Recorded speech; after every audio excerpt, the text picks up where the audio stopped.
What's going on, ladies and gentlemen? Welcome into another edition of On the Record presented by CalledIt. Happy to be with you on this Tuesday morning and happy to bring on our guests as we talk more and more World Cup action here on the record. Joe Vitale will be rejoining us, John Tapanero, to give their thoughts on some of the biggest matches today on the pitch and some unique trading markets on Kalshi and Poly Market as we always delve into. There is plenty to uncover throughout the next half hour. But the biggest storyline for us here at CalledIt is our challenge, The Run, where we took a $250 investment.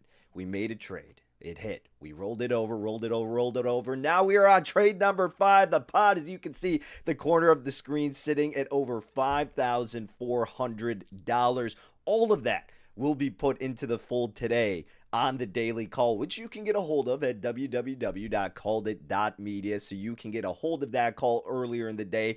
Not only that, but you can voice your opinion. You can decide whether you're going to follow along with that Daily Call, you're going to go in the opposite direction, or you can log alternative calls yourself and see how you stack up amongst our community leaderboard. And you qualify for an opportunity for some free merch. You get some insight with some awesome tabs on our website that give you probabilities for these nations to get out of certain qualifying stages and to win the whole dang thing. Just a lot of awesome stuff happening at CalledIt.media. And most importantly, it is day 5 of the run, trying to turn that pot of over $5,400 over 10,000. So that'll be our first segment when we look at one of today's matchups. Specifically, it's going to be France and Senegal. That's where the Daily Call revolves around. Then we'll also look at the Golden Boot winner, an update on that, how the numbers have shifted, if they have whatsoever, and where there may be some value.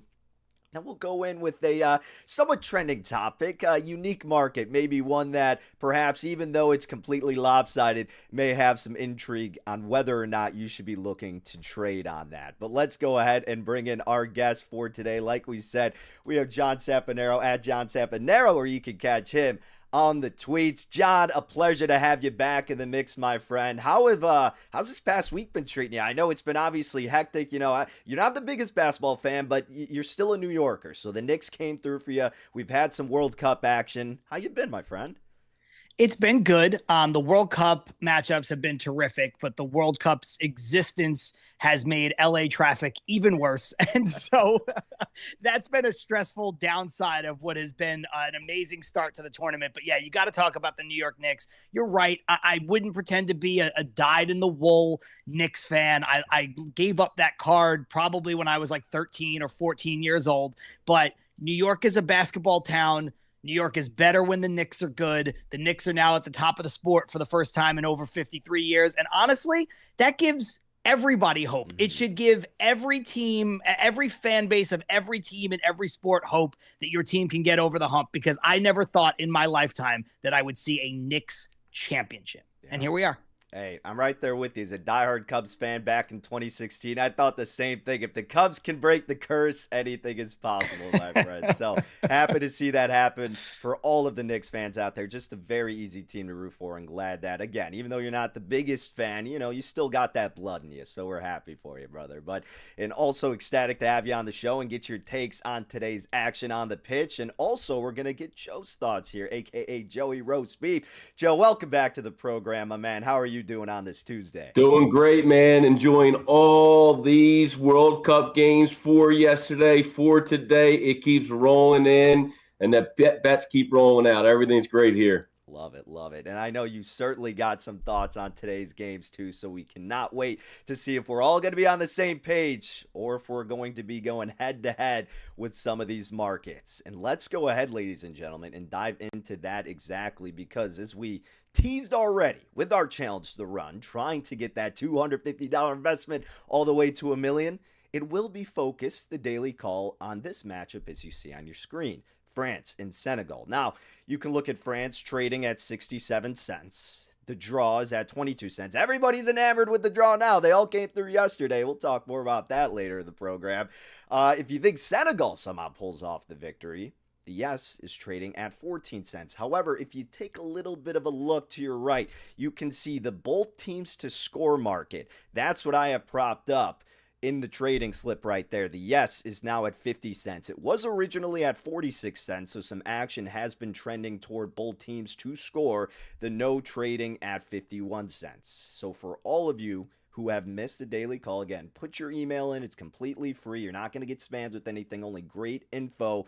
You saw earlier today that the daily call and our challenge, the run, that trade's going to coincide with that. It revolves around both teams to score, France and Senegal, trading at 50 cents, where we still currently see it, coming out to American odds of about minus 108. CalledIt believes the true chances are at 54%. So still a very big discrepancy from where the market is currently offering this price at. John, let's kick it to you, my friend. When you saw the daily call today, what did you think of this? Is this something that you have a lot of conviction in as well, and thinking that the market's a little bit off, or is this appropriately priced? Let me start right here. I think both teams will score. I think Senegal is sneaky good. NBC Sports called them one of their legit dark horses and went on to say that they have an outside legitimate chance of winning the whole thing. Now, I fall short on that second bit, but Senegal is probably a top 15 team, definitely top 20. So in the upper half of teams here in the World Cup. So I think they have a lot of international experience. I expect them to score. They are going up against an all-star team, though, right? Like, we were talking about, can Senegal win this game? I would say no. It's like France is basically Team DR in the World Baseball Classic, if you followed that from earlier in the season. I mean, they have 13 players in Fox Sports top 100 players list, including 3 in the top 5, and maybe the best player in the entire tournament. So I like both teams to score, and I think there's good value there. Anything other than that, though, I'm going to have to just throw my hands up for France. Hey, fair enough. Joe, what do you think about this matchup? Yeah, as a sneaky dark horse, Senegal has the firepower. They have Jackson. They have Maine. They're going to play that 4-3-3 formation today, try to make this game fast-paced. They have the firepower to win in transition. I think France watched Spain sit back and, dribble that ball back and forth and end in a 0-0 tie. They don't want to take that chance today. France scores about 2 to 2.5 goals a game, so they're going to get on the board. But they have given up goals in the past year. In this past year, there are 4 matches they've given up a goal. In the past year, they've given up 4, and Senegal has scored in every game in their past 12 matches. Senegal is not going to play that Carpe Verde match yesterday where they parked the bus and play defense. They are going to play transition. They're going to play sneaky fast. They want to keep the pace with this game. And France is going to fire right back into this. Yes, both teams have scored. I have this modeled at 52%. So I also agree with CalledIt that there is value in betting them at the Kashi price that there is right now. Yeah, just a great number right now. 50% is what it's trading at, 50 cents, however you want to look at it. But the pot of $5,468 is going to be invested in all of that, guys, to try to make that to over 10K for both teams to score, France and Senegal.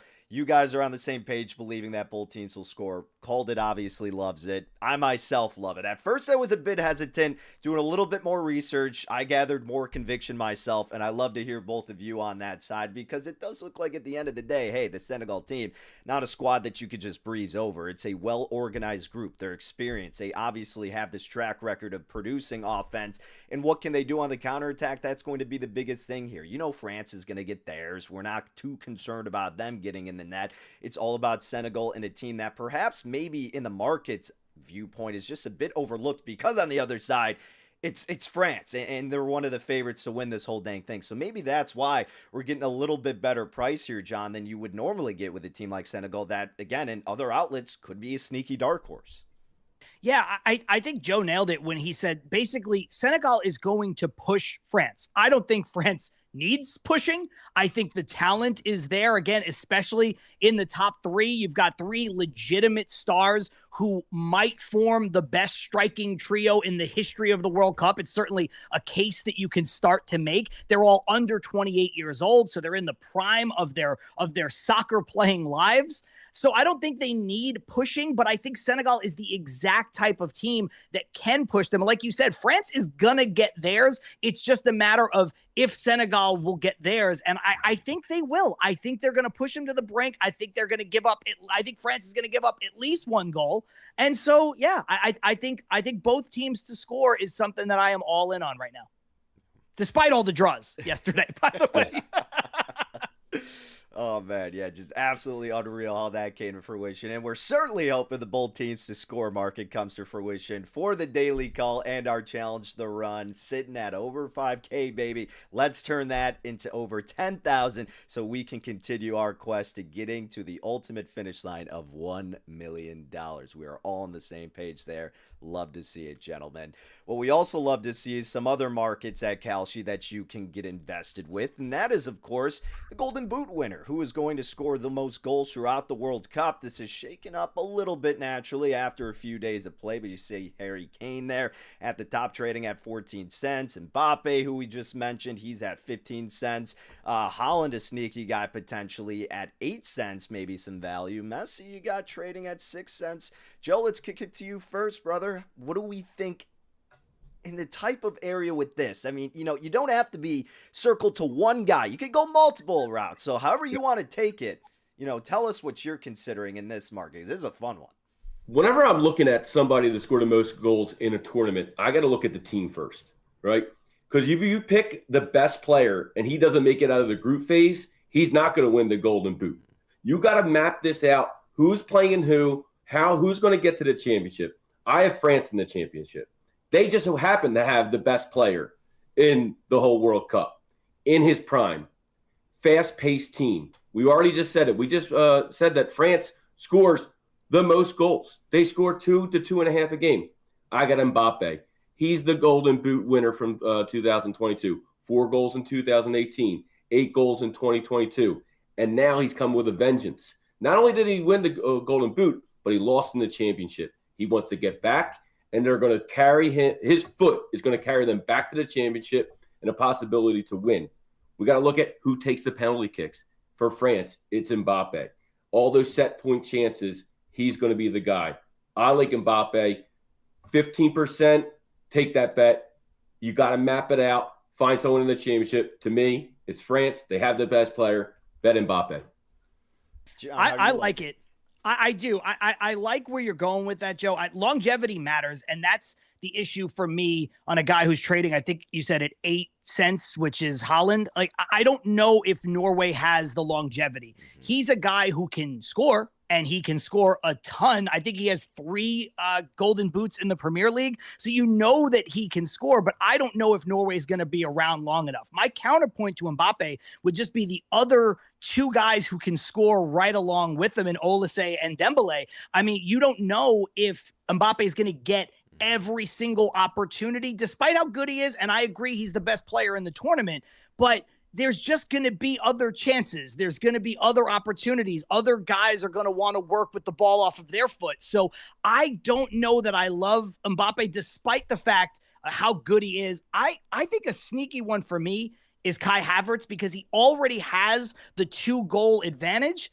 And I think Germany's going to be around long enough to make it interesting. Maybe not as long as France, certainly, but I think they're going to be in the tournament enough with him already having a 2-goals-to-none advantage. To me, that's where the interesting trade is. Yeah, Kai Havertz trading at 10 cents right now at Kalshi.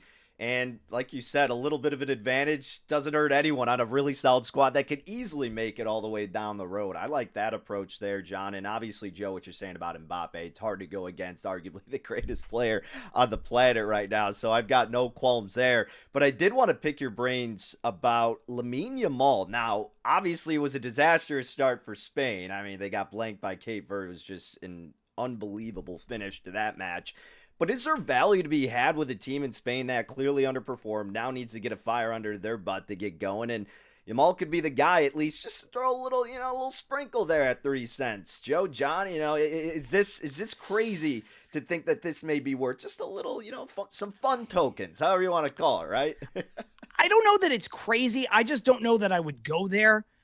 Coming into the tournament, Yamal was dealing with a little bit of a hamstring issue. I know he's out there, but, is he 100%? He's so talented, but he's also young, very young, which I know plays up in tournaments like this.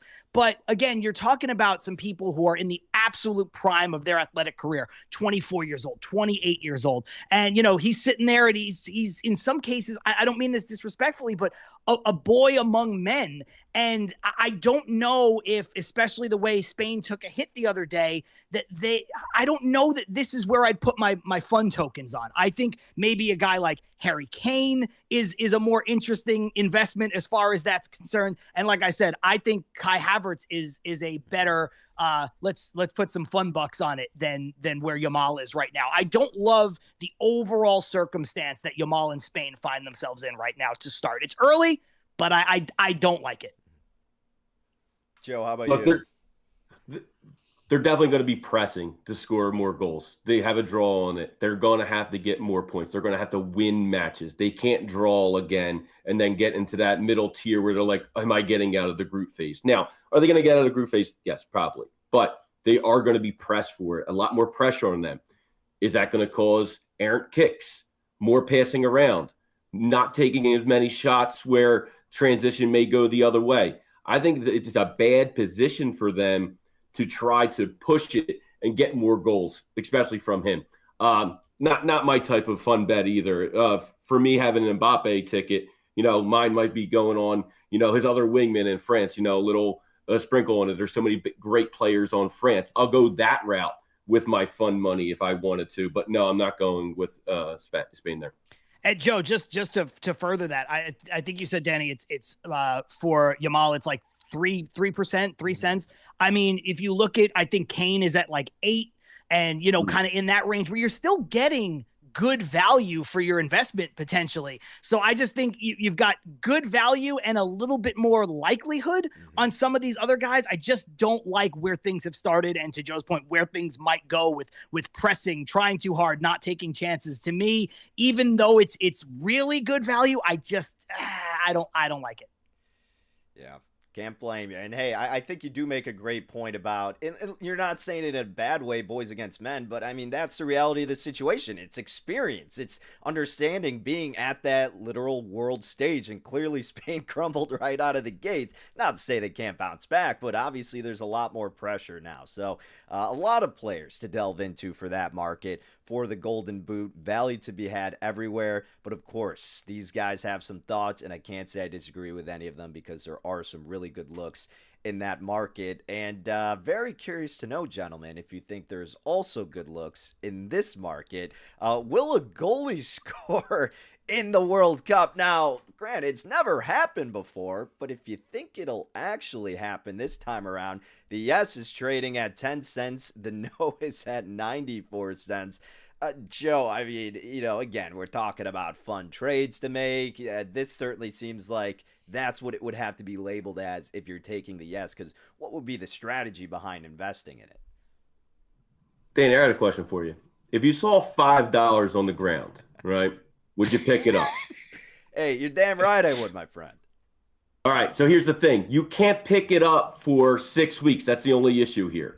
So I'd be betting the no right now. I'd be trading that no, waiting my 6 weeks, and taking my $5 anytime with $100 down on this bet. No goalie has ever scored in the World Cup, and it's not going to happen this year. I like that analogy, Joe. I'll say this from a very non-scientific standpoint, right? You already said, Danny, it's never been done before. So at some point, it has to happen, right? There's that kind of, it's due. But on the flip side of things, there's a reason why it's never happened before in nearly 100 years of World Cup play. So I think it's interesting, but I don't think it's going to happen. I say no. I say no. Yeah, I mean, look, I'm not going to discourage anybody from trading on it, but probably not going to be one of the areas that I'm going to be investing in. I think the Golden Boot is a little bit better venture and perhaps more lucrative than having a goalie score. Now, inevitably, after we're trashing this, guys, we're going to see a goalie score throughout today. I mean, that's just uncanny. But And then I'll just burn my $100 instead of picking up the 5. No big deal. I will say this: if you are a novice World Cup person, a novice soccer person, and you've got a little bit of money that you don't mind investing in a weird place and you don't have to really follow the tournament, something like this is fun, right? Mm-hmm. You can just kind of go on this, take a big swing, and just see what happens. But yeah, I think even if you're kind of blind picking, for me, the Golden Boot, and you just pick a player off of a name you like, right, is even a more fun, non-scientific thing to do if you're not a big World Cup fan. Yeah, hey, you can't beat that. I completely agree. It's funny, Joe, you bring up that analogy. If you saw X amount of money on the sidewalk, you're going to pick it up. We were saying that yesterday on the program because of all these traders putting down. There was a guy who did the Germany to win against Curacao, $730,000 to profit $16,000. I said, if you saw $16,000 on the sidewalk, would you pick it up? Of course you would. So we were kind of getting into that. But then at the same time, we're seeing all these traders get invested, like with Spain yesterday to win. And someone, I think, traded $1 million and that didn't come through for them. But at the same time, you kind of understand if these users have that much to trade on such a investment that's, you're not really getting your bang for your buck. And I understand Belly's relative. They're probably doing okay in the long run. Yeah. I saw someone bet 7,200 on Spain to win, and to win, I think it was 450 or something, insignificant compared to the amount. They're not worried about the 7,200, and they're picking up the 450 every other turn they make. So they'll figure it out. Yeah, that they will. And hey, some people figured it out yesterday too, because this was fascinating to see how every game yesterday ended in a draw. Spain, Cape Verde, Belgium, Egypt. You can see some of the prices there. American odds plus 333. Saudi Arabia and Uruguay. Iran and New Zealand plus 230. It's just incredible. Plus 26.5 units if you invested in all of them. You can see here as well. If you did a parlay, $100, you'd turn it net profit of over $64,000. Joe, you and I were talking about this before the show began. I mean, at some point, now the inverse is going to happen. The regression seems inevitable.